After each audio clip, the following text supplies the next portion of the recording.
ನಮಸ್ತೆ ಎಲ್ಲರಿಗೂ. 2 ದಿನ ಗಾರ್ಡನ್‌ಗೆ ಬರಲಿಲ್ಲ ನಾನು, ವಿಡಿಯೋನೂ ಮಾಡಲಿಲ್ಲ. ಅದರಿಂದ ನಾನು 2 ದಿನದ ಮೇಲೆ ವಿಡಿಯೋ ಅಪ್ಡೇಟ್ ಕೊಡ್ತಾಯಿದ್ದೀನಿ. ನೋಡಿ, 2 ದಿನದ ಮೇಲೆ ಬಂದಾಗ ಈ ಹೂವೆಲ್ಲ ತುಂಬ ಜಾಸ್ತಿನೇ ಹರಡಿದ್ದವು. ಬಂದ ತಕ್ಷಣ ನೋಡಿದೆ, ನೋಡಿ ಖುಷಿಯಾಯಿತು. ಬಂದ ತಕ್ಷಣ ಆ ಥರ ನಮಗೆ ಎದುರಿಗೆ ಆ ಥರ ಹೂವುಗಳು ಕಂಡಾಗ ಎಷ್ಟು ಖುಷಿಯಾಗುತ್ತಲ್ವ. ಈ ನಡುವೆ ದಾಸವಾಳ ಒಂದೊಂದಾಗಿ ಹೆಚ್ಕೊಳ್ತ ಇದ್ದಾವೆ. ಅದರಿಂದ ನೋಡಿ ಅದನ್ನು ಹಂಗೆ ನಿಮ್ಮ ಜೊತೆ ಶೇರ್ ಮಾಡಿದ್ದೀನಿ. ಯಾಕೆಂದರೆ ದಾಸವಾಳ ಹರಡಿದಾಗ ನಾನು ಅದರಿಂದನೇ ಸ್ಟಾರ್ಟ್ ಮಾಡ್ತೀನಿ ಇದು ವಿಡಿಯೋ. ಇವಾಗ ನಿಮಗೂ ಖುಷಿಯಾಗುತ್ತೆ ಅಂತ ಹೂವು ಯಾವ್ಯಾವ ಹರಡಿದ್ದಾವೆ ಅಂತ ಹತ್ರದಿಂದ ತೋರಿಸ್ತೀನಿ. ಹೊಸಬ್ರು ಯಾರಾದರೂ ಫಸ್ಟ್ ಸರಿ ಚಾನಲ್ ಬಂದು ವಿಡಿಯೋ ನೋಡ್ತಿದ್ರೆ ದಯವಿಟ್ಟು ಸಬ್ಸ್ಕ್ರೈಬ್ ಮಾಡ್ಕೊಂಡು ನೋಡಿ. ವಿಡಿಯೋಗಳಿಂದ ಸ್ವಲ್ಪನಾದ್ರು ಉಪಯೋಗ ಇದೆ ಬೇರೆ ಅಂದರೆ ಬೇರೆಯವ್ರಿಗೆ ಶೇರ್ ಮಾಡಿ. ನೋಡಿದವ್ರು ಚೆನ್ನಾಗಿದೆ ಅಂದರೆ ಲೈಕ್ ಕೊಟ್ಟು ಹೋಗಿ. ದಯವಿಟ್ಟು ಲೈಕ್ ಕೊಡೋದು ಮರಿಬೇಡಿ. ನಿಮ್ಮ ಲೈಕ್ ನಮ್ಗೆ ಅಷ್ಟೇ ಮುಖ್ಯ ಆಗುತ್ತೆ. ನೋಡಿ, ಎಲ್ಲೋ ಇವತ್ತು ಬೇರೆ ಬೇರೆ 2 ಗಿಡ ಇದು, 2ರಲ್ಲೂ ಒಂದೊಂದು ಬಿಟ್ಟಿದೆ. ಇದು ನಾನು ಲಾಲ್ಬಾಗಿಂದ ತಂದಿದ್ದೆ. 100 ರೂಪಾಯಿ ಏನೋ ಗಿಡಗಳು ಅಲ್ಲಿ. ಸ್ವಲ್ಪ ಪಾಟ್ ದೊಡ್ಡದಿದ್ದರೆ ದೊಡ್ಡ ಪಾಟ್ ಸೈಜ್ ಇದ್ರಿಗಿನ ಸೈಜ್ ಮೇಲೆ ಜಾಸ್ತಿ ಇರುತ್ತೆ. ಕವರಲ್ಲಿ ಇರೋದೇ ಬೇರೆ ರೇಟ್ ಇರುತ್ತೆ. ಈ ಥರ ನೀವು ದಾಸವಾಳ ಇವಾಗ ಇರುತ್ತೆ ಲಾಲ್ಬಾಗಲ್ಲಿ. ದಾಸವಾಳ, ಆಮೇಲೆ ಮಲ್ಲಿಗೆ ಗಿಡ, ಕಾಕಡ ಗಿಡ ಈ ಸೀಸನಲ್ಲೇ ಇರುತ್ತೆ. ನೀವು ಇವಾಗ ಹೋದರೆ ನಿಮಗೆ ಆರೋಗ್ಯವಾಗಿರೋ ಗಿಡಗಳು ಸಿಗ್ತವೆ, ತಗೊಂಬಂದು ಬೆಳೆಸ್ಕೊಬೋದು. ಸೀಸನ್ ಇಲ್ದಾಗ ಹೋಗಿ ತಂದು ನೀವು ಬರದೇ ಇದ್ದಾಗ ಬೇಜಾರಾಗುತ್ತಲ್ವ.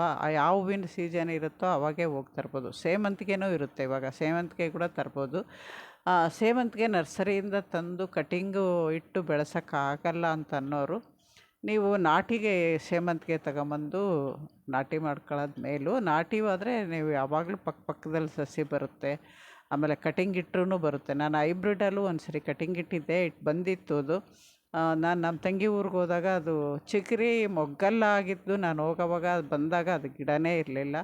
ಅವ್ರಿಗೆ ಹೇಳಿದ್ದೀನಲ್ಲ, ಅವ್ರಿಗೆ ನೆನಪಿರಲ್ಲ ಯಾವ ಗಿಡ ಎತ್ತ ಅಂತ, ಯಾವ ಕಟಿಂಗು ಅಂತ. ಅದರಿಂದ ಕೇಳಿದ್ರೆ ಗೊತ್ತಿಲ್ಲ ಅಂದ್ಬಿಟ್ರು. ಸುಮ್ಮನಾಗೋದೆ, ಇನ್ನೇನಿಲ್ಲ. ಇನ್ನೊಂದು ಸರಿ ನಾನು ಯಾವ್ದಾದ್ರು ತಂದಾಗ ಅದನ್ನು ಕಟಿಂಗ್ ಇಟ್ಟು ತೋರಿಸ್ತೀನಿ. ಅಂದರೆ ಸೇವಂತಿಗೆ ಗಿಡ ಸಾಮಾನ್ಯ ಮರಳಲ್ಲಿಟ್ಟರೆ ಬೇಗ ಬೇರು ಬರುತ್ತೆ ಅಂತಾರೆ. ಅದನ್ನು ಇನ್ನೊಂದು ಸರಿ ಟ್ರೈ ಮಾಡಬೇಕು. ನೋಡಿ, ಇವತ್ತು ದಾಸವಾಳ ಎಲ್ಲ ಚೆನ್ನಾಗಿ ಅರಳ್ತಾ ಇದ್ದಾವಲ್ಲ. ಇದು ಪಿಂಕು ನಾಟಿದೆ. ಇದನ್ನು ಚಿಕ್ಕದಾಗಿದ್ರೂ ಡೈಲಿ ಹೂವು ಬಿಡುತ್ತೆ. ಇದು ನಾಟಿದು. ಈ ಥರ ನಾಟಿ ಗಿಡಗಳು ನೀವು ಫಸ್ಟು ಗಾರ್ಡನ್ ಸ್ಟಾರ್ಟ್ ಮಾಡಿ ಹೂವಿನ ಗಿಡ ಬೆಳೆಸ್ಬೇಕು ಅನ್ನೋರು ಫಸ್ಟು ನಾಟಿ ಯಾವುದೇ ಆಗಲಿ, ಗುಲಾಬಿ ಆಗಲಿ, ಸೇವಂತಿಗೆ ಆಗಲಿ, ದಾಸವಾಳ ಆಗಲಿ, ನಾಟಿ ಗಿಡ ನೆಡಿ. ಅವಾಗ ನೀವು ಫೇಲ್ ಆಗೋಲ್ಲ. ಅವಾಗ ನಿಮಗೆ ಗಾರ್ಡನ್ ಬೆಳೆಸ್ಬೇಕನ್ನೋ ಆಸಕ್ತಿ ಬೆಳೆಯುತ್ತೆ. ತರಕಾರಿ ಬೆಳೆಯೋರು ತರಕಾರಿ ಬೆಳೆಸ್ಬೇಕು ಅನ್ನೋರು ಅಷ್ಟೇ. ಫಸ್ಟು ಮೆಂತ್ಯ ಸೊಪ್ಪು, ದಂಟಿನ ಸೊಪ್ಪು, ಈ ಥರ ಸೊಪ್ಪು ಹಾಕ್ಕೊಂಡು ನೀವು ಅದು ಬೆಳೆದಾಗ ನಿಮಗೆ ಇನ್ನೂ ಬೆಳಿಬೇಕು ಅನ್ನೋ ಖುಷಿ ಬರುತ್ತೆ, ಆಸಕ್ತಿ ಬೆಳೆಯುತ್ತೆ, ಕಲಿತೀರ. ಆಮೇಲೆ ಇದು ನೋಡಿ, ನಾನು ರೀಪಾಟ್ ಮಾಡಿದ್ದ ದಾಸವಾಳ ಬುಟ್ಟಿ ತೆಗೆದು ಮಾಡಿದ್ದು. ನಾನು 2 ದಿನ ಬರೆದು ಆವತ್ತು ಕ್ಲೀನ್ ಮಾಡಿ ತೋರಿಸಿದ್ದೆ ನಿಮಗೆ. ಲೈಜಿಲ್ ಹಾಕ್ಕೊಂಡೆಲ್ಲ ಒರೆಸಿದ್ದೆ. 2 ದಿನ ಬಂದಿಲ್ವಲ್ಲ, ಆಗಲೇ ಅದೆಲ್ಲರೂ ಒಂದು ಕಡೆ ಇತ್ತು ಅನಿಸುತ್ತೆ, ಜಾಸ್ತಿ ಆಗಿಬಿಟ್ಟಿದೆ.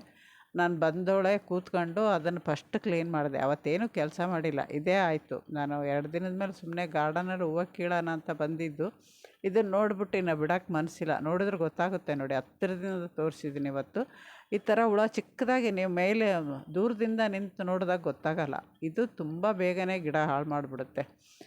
ಎಲೆಗಳಿಗೆ ಬಂದರೆ ಎಲೆ ಮಾತ್ರ ಎಲ್ಲೋ ಆಗಿ ಉದುರುತ್ತೆ. ಈ ಕಾಂಡಕ್ಕೆ ಬಂದರೆ ಕಾಂಡ ಎಲ್ಲ ಒಣಗಿಬಿಟ್ರೆ ಇನ್ನು ಗಿಡ ಸತ್ತಂಗೆ ಲೆಕ್ಕ.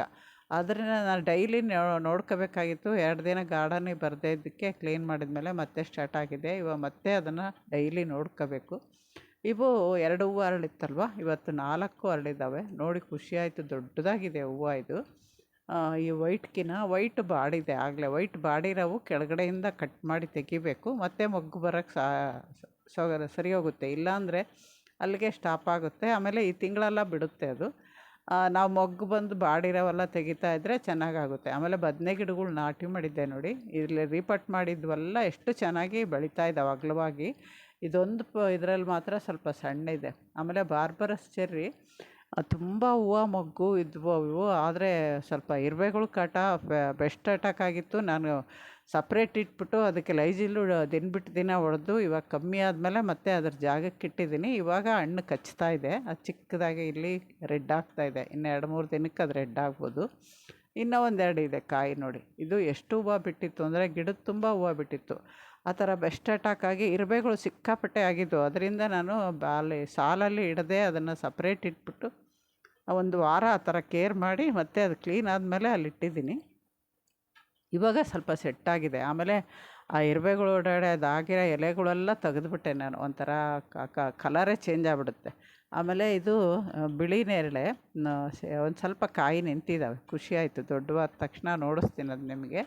ಆಮೇಲೆ ಚೇಪೆ ಗಿಡದಲ್ಲೂ ಅಷ್ಟೇ, ಇದರಲ್ಲಿ ತುಂಬ ಆಗಿದ್ವಲ್ಲ, ಸುಮಾರು ಕಾಯಿ ಉದುರಿದ್ದಾವೆ. ಯಾಕೆಂದರೆ ಜಾಸ್ತಿ ಕಾಯಿ ಆದಾಗ ಉದುರೋದು ಗ್ಯಾರಂಟಿನೇ ಅದು. ಅದರಿಂದ ಕಾಯಿ ಜಾಸ್ತಿ ಹೂವು ಜಾಸ್ತಿ ಆಯಿತು ಅಂತಂದರೆ ಅಷ್ಟೂ ಕಾಯಿ ಆಗುತ್ತೆ ಅಂತ ಭರವಸೆ ಇರಲ್ಲ. ನೋಡಿ, ಇವು ಚಿಕ್ಕ ಚಿಕ್ಕ ಸಸಿ ಇದ್ವಲ್ಲ, ಬಿಟ್ಟಿದ್ದೀನಿ ಪಾಟಲ್ಲಿ. ಇವು ದೊಡ್ಡವಾಗ್ತಾ ಇದ್ದಾವೆ. ಇವಕ್ಕೂ ಪಾಟ್ ರೆಡಿ ಮಾಡ್ಕೊಂಡು ಇವನ್ನು ನಾಟಿ ಮಾಡಬೇಕು, ಅಥವಾ ದೊಡ್ಡ ದೊಡ್ಡ ಪಾಟಲ್ಲಿ ಒಂದೊಂದು ಇಡೋಣ ಅಂತ ಯೋಚನೆ ಮಾಡ್ತಾಯಿದ್ದೀನಿ. ಅದನ್ನು ಮಾಡ್ಬೇಕಾದ್ರೆ ನೋಡಿಸ್ತೀನಿ ನಿಮಗೆ. ಯಾಕೆಂದರೆ ಸಸಿ ದೊಡ್ಡವಾದ ಮೇಲೆ ಅಲ್ಲೇ ಇದ್ದರೆ ಇನ್ನು ಚಿಕ್ಕ ಸಸಿ ಬೆಳೆಯಲ್ಲ. ಅದರಿಂದ ಆಮೇಲೆ ದಾಳಿಂಬೆ ಎಲ್ಲ ಪ್ರೂನ್ ಮಾಡಿ ರೀಪಟ್ ಮಾಡಿದ್ನಲ್ವ, ಅದು ಬೀಜದಿಂದ ಬಂದಿರೋದು ಇನ್ನೂ ಇವಾಗ ಚಿಗುರ್ತಾ ಇದೆ. ಇದು ಕಸಿ ಗಿಡ ನೋಡಿ ಎಷ್ಟು ಬೇಗ ಚಿಗುರಿದೆ. ಸ್ವಲ್ಪ 15 ದಿನ ಆಯಿತು ಅನಿಸುತ್ತೆ ಪ್ರೂನ್ ಮಾಡಿ. ಯಾಕೆಂದರೆ ಇವು ಹಣ್ಣಿನ ಗಿಡಗಳು ದೊಡ್ಡ ಗಿಡಗಳು ಅಲ್ವಾ. ಸಪೋಟ ಆಗಲಿ ಇವಾಗಲಿ ಸ್ವಲ್ಪ ಬೇಗ ಚಿಗುರು ಬರೋಕ್ಕೆ ಲೇಟ್ ಆಗುತ್ತೆ. ನೀವು ಗಾಬರಿ ಆಗೋದು ಬೇಡ. ಅಂದರೆ ಇವಾಗ ಬಿಸಿಲು ಜಾಸ್ತಿ ಆದಾಗ ಜಾಸ್ತಿ ಹಣ್ಣಿನ ಗಿಡ ರಿಪಟ್ ಮಾಡ್ಕೊಳಕ್ಕೆ ಹೋಗಬೇಡಿ. ನಾನು ಆಗಲೇ ತುಂಬ ದಿನದಿಂದ ಮಾಡಿರೋದಕ್ಕೆ ನಾನು ಇವಾಗ ಸೆಟ್ಟಾಗಿದೆ. ಇವಾಗ ಬಿಸಿಲು ಜಾಸ್ತಿ ಆಯಿತು ಅಂದರೆ ಮತ್ತೆ ಅವು ಗಿಡಗಳು ಹೋಗೋ ಚಾನ್ಸ್ ಇರುತ್ತೆ. ಮತ್ತು ಮಳೆಗಾಲದಾಗ ಬೇಕಾದ್ರೆ ಮಾಡ್ಕೊಬೋದು ನೀವು. ಹಣ್ಣಿನ ಗಿಡ ಆಗಲಿ ಹೂವಿನ ಗಿಡ ಆಗಲಿ. ಅನುಭವ ಇಲ್ದವ್ರಂತೂ ಇವಾಗ ಬಿಸಿಲು ಜಾಸ್ತಿ ಆದಾಗ ಮಾಡೋಕ್ಕೆ ಹೋಗಬೇಡಿ. ಹಂಗೆ ಸ್ವಲ್ಪ ಹೂವು ಕಿತ್ತಿದೆ ನಾನು. ಅದೊಂದು ಗಿಡ ಮಾತ್ರ ಕ್ಲೀನ್ ಮಾಡಿಬಿಟ್ಟು ಮತ್ತು ಅದಕ್ಕೆ ಲೈಜಿಲ್ ಜಾಸ್ತಿ ಹಾಕಿ ನೀರು ಕಮ್ಮಿ ಹಾಕಿ ಒರೆಸಿ ಎಲ್ಲ ಕ್ಲೀನ್ ಮಾಡಿ ಬಂದಿದ್ದೀನಿ. ಬಂದುಬಿಟ್ಟು ಸ್ವಲ್ಪ ಹೂವು ಕಿತ್ಕೊಂಡು ಹೋದೆ. ಯಾಕೆಂದರೆ ನಾನು ಬಂದಿದ್ದೇ ಹೂವು ಕೀಳೋಕೆ ಆಗಲೇ 9:30 10 ಇನ್ನು ಜಾಸ್ತಿ ಅಲ್ಲೇ ಎದ್ರಿಗಿನ ಬಿಸಿಲು ಜಾಸ್ತಿ ಬೇಯಕ್ಕೆ ಸ್ಟಾರ್ಟ್ ಮಾಡ್ತಾರೆ. ಅದರಿಂದ ನಾನು ಅದೊಂದು ಗಿಡ ಮಾತ್ರ ಕ್ಲೀನ್ ಮಾಡ್ಕೊಂಡು ಹೂವು ಕಿತ್ಕೊಂಡು ಹೋದೆ. ಈ ವಿಡಿಯೋ ಇಷ್ಟ ಆಗುತ್ತೆ ಅಂತ ಶೇರ್ ಮಾಡಿದ್ದೀನಿ. ನಿಮಗೇನಾದ್ರು ಇನ್ನೂ ಗಾರ್ಡನ್ ವಿಷಯದಲ್ಲಿ ಯಾವ್ದಾದ್ರು ಡೌಟು ಅಥವಾ ಕೇಳೋವೇನಾದ್ರು ಇದ್ದರೆ ಕೇಳ್ಬೋದು. ನಂಗೆ ತಿಳಿದ ಮಟ್ಟಿಗೆ ನಾನು ತಿಳ್ಸೋಕ್ಕೆ ಪ್ರಯತ್ನ ಮಾಡ್ತೀನಿ. ವಿಡಿಯೋ ಮಾಡಿ ನಿಮಗೆ ತಿಳ್ಸೋಕ್ಕೂ ಪ್ರಯತ್ನ ಮಾಡ್ತೀನಿ. ಬಾಳೆ ಗಿಡದ ಬಗ್ಗೆನೂ ಕೇಳಿದ್ದಾರೆ. ಆಮೇಲೆ ಇದು ನಾವು ಬಳ್ಳಿ ಹಬ್ಸೋಕ್ಕೆ ಜಾಗನೇ ಇರೋಲ್ಲ ಒಬ್ಬೊಬ್ಬರಿಗೆ. ಅವರು ಬಳ್ಳಿ ಹಬ್ಸೋಕ್ಕೆ ಏನು ಮಾಡಬೇಕು ಅಂತಲೂ ಕೇಳಿದ್ದಾರೆ. ಅವ್ರನ್ನೆಲ್ಲ ನಾನು ಮುಂದೆ ಬರೋ ವಿಡಿಯೋಗಳಾಗೆ ಹೇಳ್ತೀನಿ. ನೀವು ವಿಡಿಯೋ ನೋಡಿ ಸಪೋರ್ಟ್ ಮಾಡ್ತಾಯಿದ್ರೆ ನಮಗೂ ಇನ್ನೂ ಒಂಚೂರು ಒಳ್ಳೊಳ್ಳೆ ವಿಡಿಯೋ ಎಲ್ಲ ಮಾಡೋಕ್ಕೆ ಮನಸ್ಸು ಬರುತ್ತೆ. ನಮಸ್ತೆ. ಇನ್ನೊಂದು ವಿಡಿಯೋದಲ್ಲಿ ಸಿಗ್ತೀನಿ.